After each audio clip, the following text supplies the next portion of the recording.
একটু আপনার অভিজ্ঞতাটা বলবেন, আপনার কিনোটের বিষয়বস্তু নিয়ে একটু যদি আমাদের বলেন। আসলে 9th গ্লোবাল সিএমসি অ্যালামনাই যে প্রোগ্রামটা অ্যারেঞ্জ করেছে, একটা সিএমই কন্টিনিউয়াস মেডিকেল এডুকেশন, এদের মেইন টার্গেট ছিল নর্থ আমেরিকার যে কার্ডিওলজিস্ট আছেন এবং ওয়ার্ল্ডের প্রত্যেকটা প্রান্তে যে সকল কার্ডিওলজিস্টরা কাজ করছেন বা বিভিন্ন ডাক্তাররা কাজ করছেন, তাদের মধ্যে এক্সচেঞ্জ প্রোগ্রাম, আসলে নলেজ এক্সচেঞ্জ প্রোগ্রাম।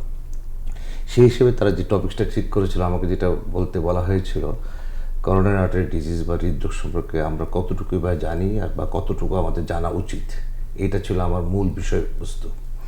তা আপনারা জানেন যে অ্যাকুট হার্ট অ্যাটাক বা অ্যাকুট করোনারি সিনড্রোম একটা medical emergency, but chronic coronary syndrome এটা ইমিডিয়েটলি মেডিকেল থ্রেট নয়, কিন্তু long term medical effect plus তার সাথে আমার মর্টালিটি, মরবিডিটি মানে মৃত্যুর ঝুঁকি, কর্মস্পৃহা কমে যাওয়ার ঝুঁকি সব কিছু বেশি থাকে, পরবর্তী হার্ট অ্যাটাক হতে থাকে। সেই হিসেবে আমি আলোকপাত করেছি।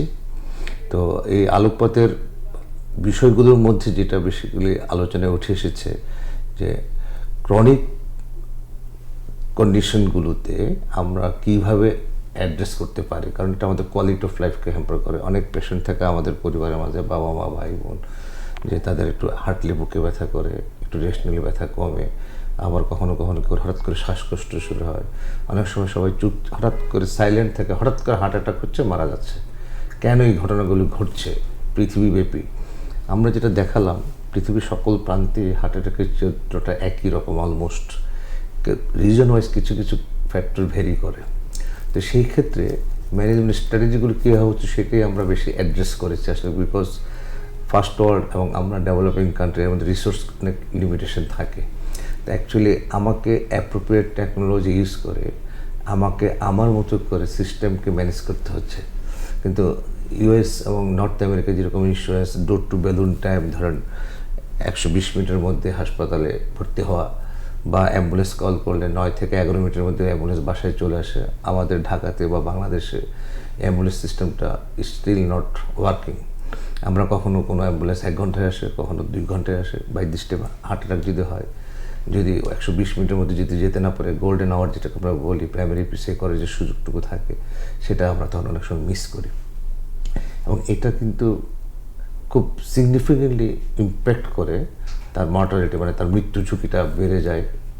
আমরা যদি সঠিক সময় সঠিক চিকিৎসা দিতে পারি, তাহলে আমরা অনেক লাইফ সেভ করতে পারি। আরেকটা বিষয় যেটা আলোচনা করা হয়েছে, ইয়াং পেশেন্টদের কেন এত বেশি হার্ট অ্যাটাক হচ্ছে। আমাদের সাউথ ইস্ট এশিয়ার পিপুলদের একটা লিপিড, আপনারা জানেন যে কোলেস্ট্রলের কথা আমরা প্রায় আলোচনা করে থাকি।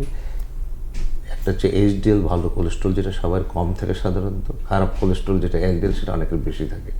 আর আমরা সাউথ ইস্ট এশিয়ানের রাইস ইটার, তাদের টিজিটা বেশি থাকে। দ্যাট মিনস ডিসলিপিডিমিয়া একটা one of the most important risk factor. এর উপরেও দেখা গেছে যারা ইয়াং পেশেন্ট, তাদের লাইপোপ্রোটিন এ একটা আছে, এইটা সিগনিফিকেন্টলি ইম্প্যাক্ট করেছে হার্ট অ্যাটাকের জন্য, অ্যাকুট হার্ট অ্যাটাক।